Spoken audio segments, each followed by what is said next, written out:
Bagi saya kalau ini ditelusuri mungkin ya Surya Paloh akan kena juga gitu ya. Tapi itu baik untuk koalisi perubahan. Kalau Surya Paloh masuk penjara itu akan baik untuk koalisi perubahan. Karena ini sesuai dengan keinginan AHY gitu.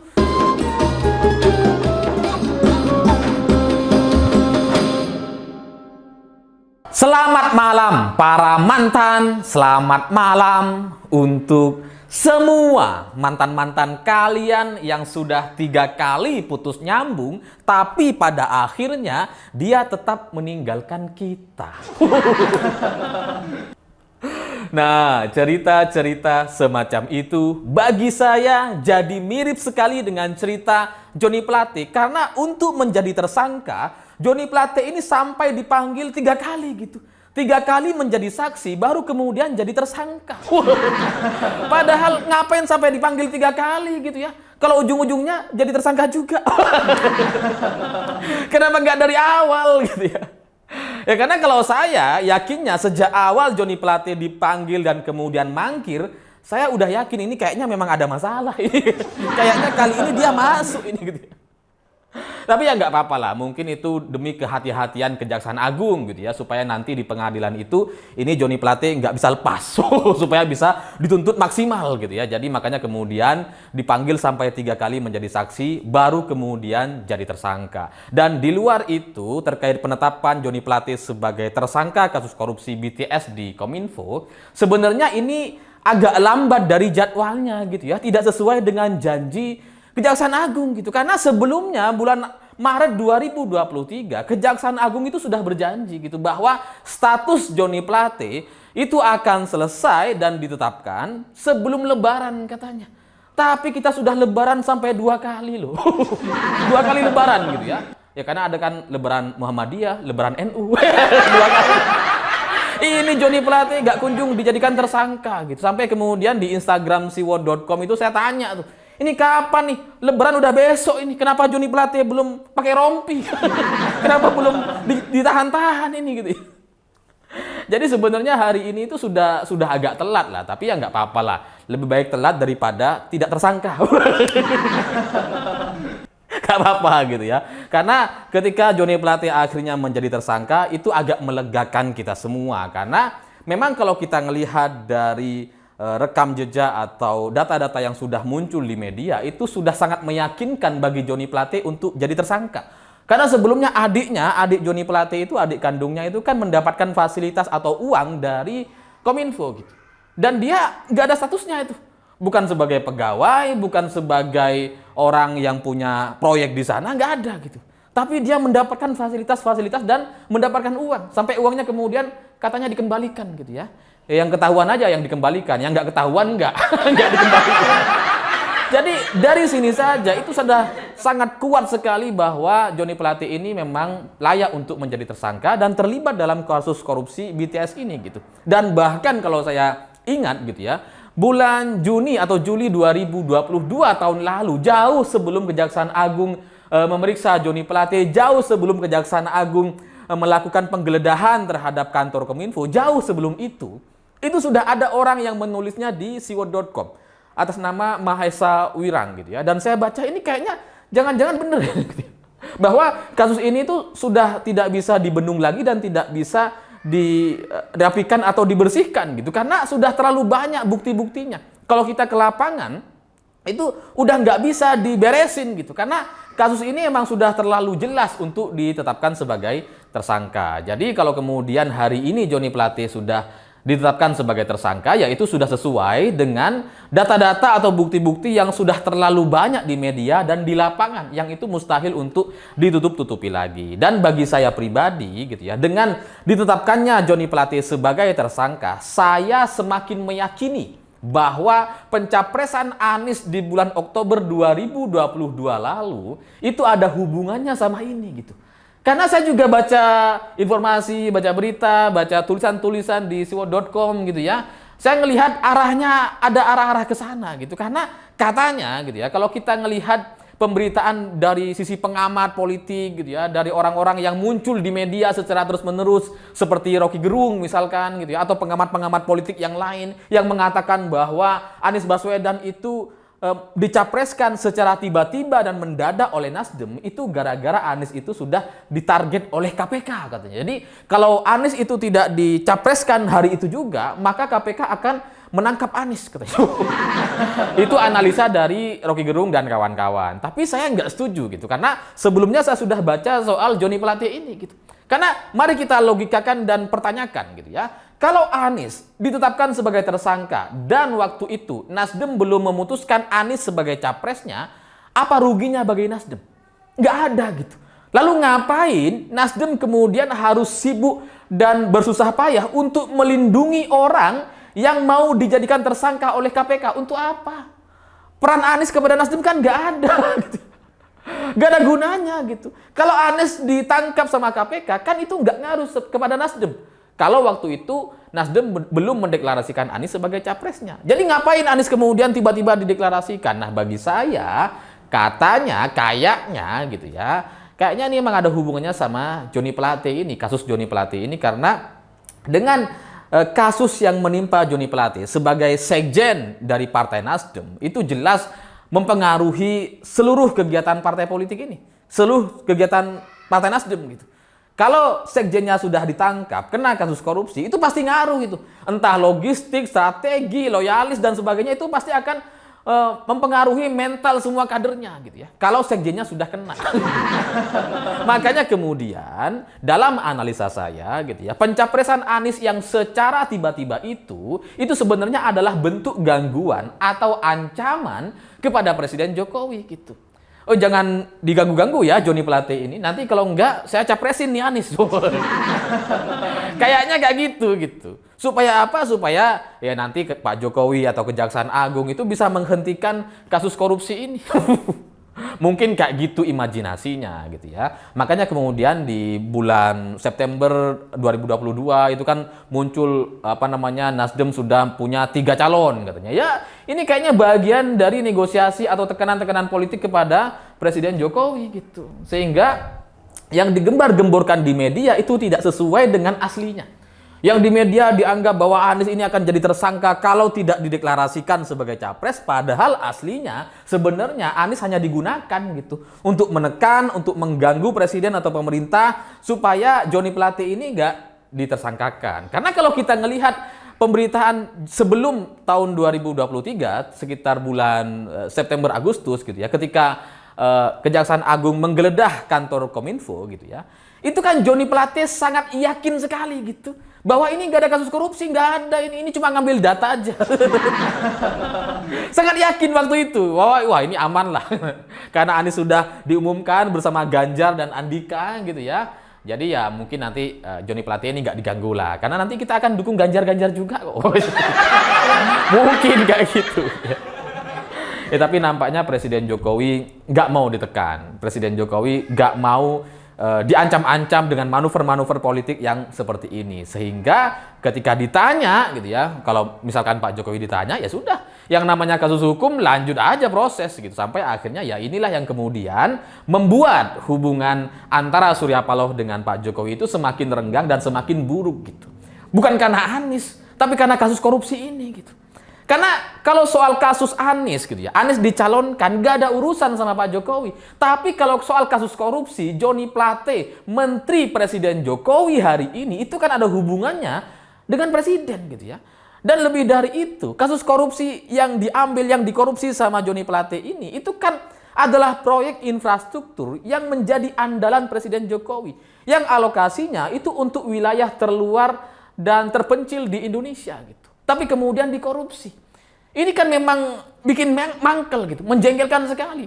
Jadi dalam analisa saya lebih masuk akal kalau hubungan antara Surya Paloh dengan Pak Jokowi itu menjadi buruk sekali karena menterinya, kader dari Nasdem ini melakukan korupsi. Lebih dari itu, kemudian muncul tekanan-tekanan atau manuver atau ancaman politik dengan mencapreskan Anies Baswedan gitu. Jadi udahlah Pak Jokowi jengkel gitu ya. Masih diancam-ancam.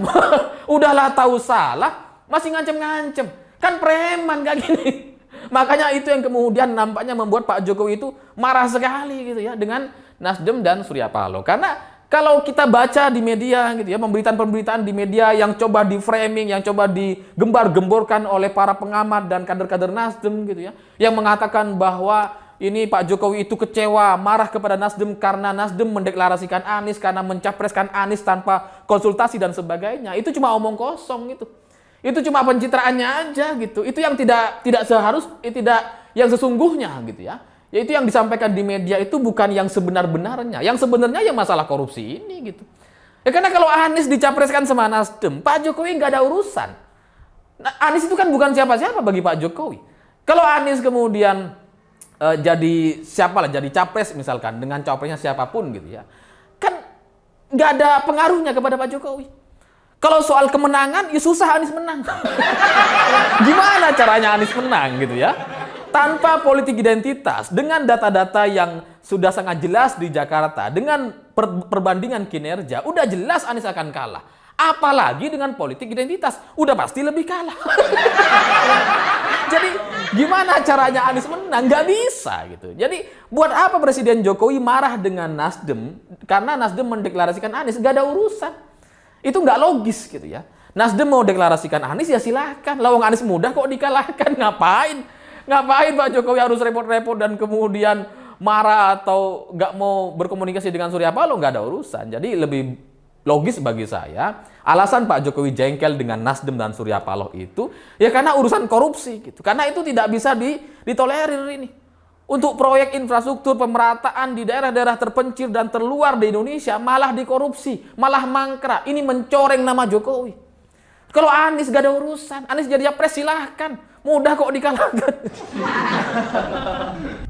Jadi ya bagi saya ya inilah asli dari cerita Pak Jokowi dengan Nasdem, kisah aslinya bagi saya pribadi gitu ya. Dalam analisa saya, yaitu karena kasus korupsi yang membuat hubungan Surya Paloh dengan Pak Jokowi itu semakin renggang belakangan ini. Bukan karena Aniesnya gitu. Karena kalau Anies itu ya dia mau diancam, mau dimasukin KPK dan sebagainya gitu ya. Itu kan ya terserah KPK gitu ya. Anies mau dicapreskan kemudian nanti jadi tersangka, itu juga terserah KPK, terserah lah. Nggak ada urusan gitu. Anies mau maju atau enggak itu juga nggak ngaruh gitu. Karena partai lain kan nggak mau sama Anies. Anies itu kan cuma didukung sama 3 partai. PKS, Demokrat, Nasdem. Yang semuanya partai yang hampir gak masuk Senayan. Nah terus apa yang perlu dikhawatirkan? Nggak ada gitu. Jadi ya bagi saya alasan Pak Jokowi sekali lagi marah atau jengkel dengan Nasdem dan Surya Paloh itu yang membuat hubungannya semakin renggang itu ya karena kasus korupsi gitu. Sama sekali bukan karena Anies. Karena kalau soal Anies itu gitu ya bagi saya dalam kacamata saya gitu ya, kalau saya jadi Presiden Jokowi gitu ya, Anies mau maju sebagai capres atau ditersangkakan oleh KPK, kalau saya punya pilihan, ya udah Anies maju aja sebagai capres gitu. Karena mudah dikalahkan, nanti kita kalahkan gitu ya. Bahwa nanti kemudian setelah kalah dia masuk penjara, ya silahkan. Yang penting ikut dulu pemilu gitu ya, untuk dikalahkan gitu. Tapi kalau Anies ditersangkakan, kemudian dia jadi tersangka, gak bisa ikut pemilu. 5 tahun lagi dia bisa keluar-keluar itu. Wah, saya didolimi. kan gak gitu. Jadi daripada kita menjadi orang yang mungkin nantinya akan disalah-salahkan sama Anies, difitnah-fitnah sama Anies gitu ya. Wah, saya dizolimi sama rezim dan sebagainya gitu ya.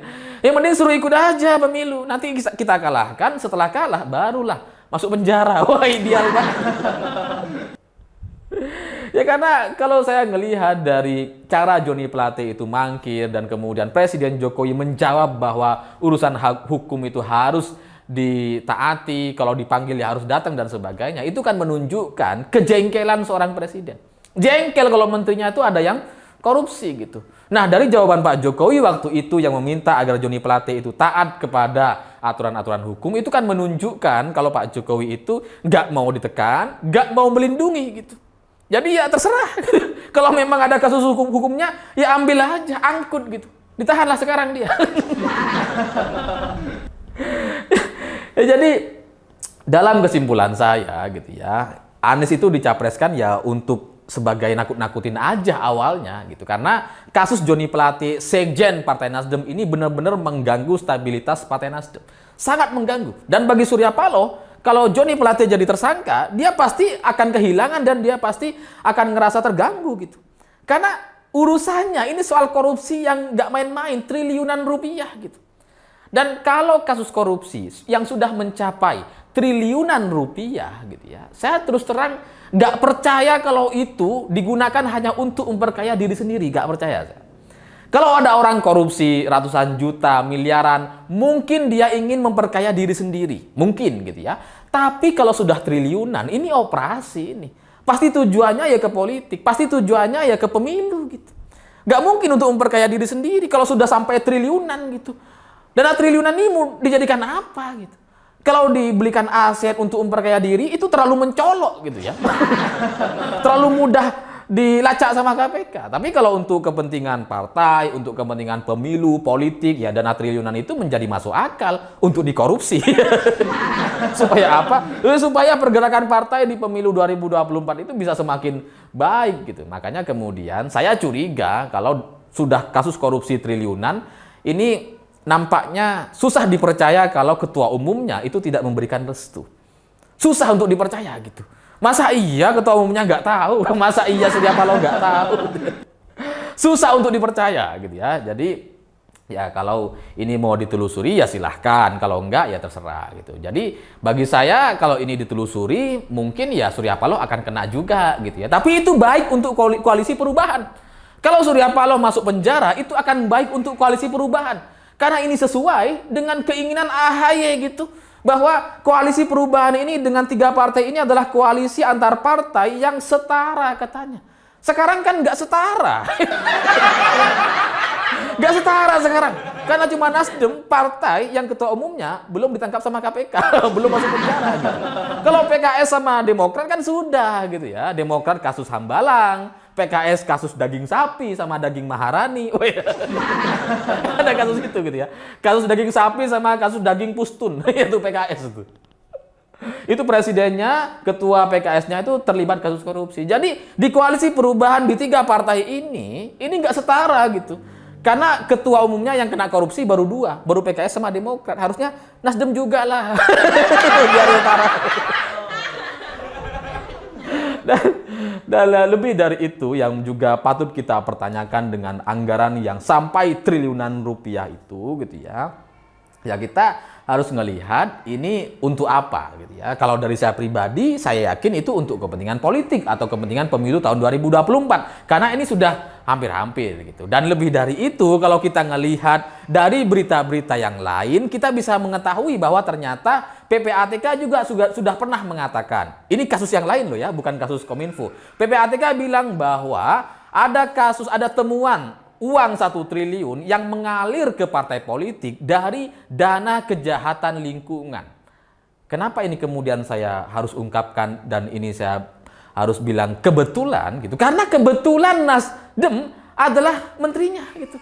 Di Kominfo ya Menteri Nasdem, di Kementerian Lingkungan Nasdem juga. Jangan-jangan ini memang operasi, jangan-jangan ini memang ada arahan untuk ngambil uang triliunan untuk kepentingan partai dan pemilu. Jangan-jangan seperti itu gitu, karena ya kok kebetulan sama gitu ya, soal triliunan juga gitu, karena aneh ini kasus BTS ini itu anggarannya 10 triliun, kemudian kerugian negara 8 triliun. Ini bukan rugi, ngerampok ini. Tapi ya dengan diungkapnya kasus ini gitu ya, jadi wajar juga kalau kemudian Anies itu seperti kehabisan logistik gitu. Dengan ditetapkannya sekarang Joni Plate sebagai tersangka, nampaknya itu akan membuat langkah Anies jadi semakin berat gitu. Karena logistiknya susah. Karena kalau kita ingat, Anies itu di awal-awal kampanye, wah pakai pesawat pribadi gitu ya. Datang ke daerah-daerah, bikin kampanye terbuka gitu. Tapi belakangan mulai penghematan. Kampanyenya di masjid-masjid, ambil yang gratisan. Yang Jumatan aja, nggak usah logistik. Mulai kehabisan uangnya kayaknya. Ya karena mungkin kasusnya udah kena sama KPK atau Kejaksaan Agung. Jadi ya selamatlah kepada Anies yang semakin mustahil untuk menang di pemilu 2024. Ya karena kalau sebelumnya menurut survei Anies itu kan berapa? 18% gitu ya. 13% suaranya gitu ya. Dengan ditetapkannya Joni Plate sebagai tersangka dengan logistik yang tersendat seperti sekarang, wah itu semakin tidak mungkin itu maju. Ya ngapain maju kalau nggak ada logistiknya gitu ya. Lebih baik nggak usah lah. Tapi ya terserah. Namanya koalisi perubahan kadang-kadang memang harus berubah. Saya pikir itu. Terima kasih sudah menonton. Begitulah kura-kura.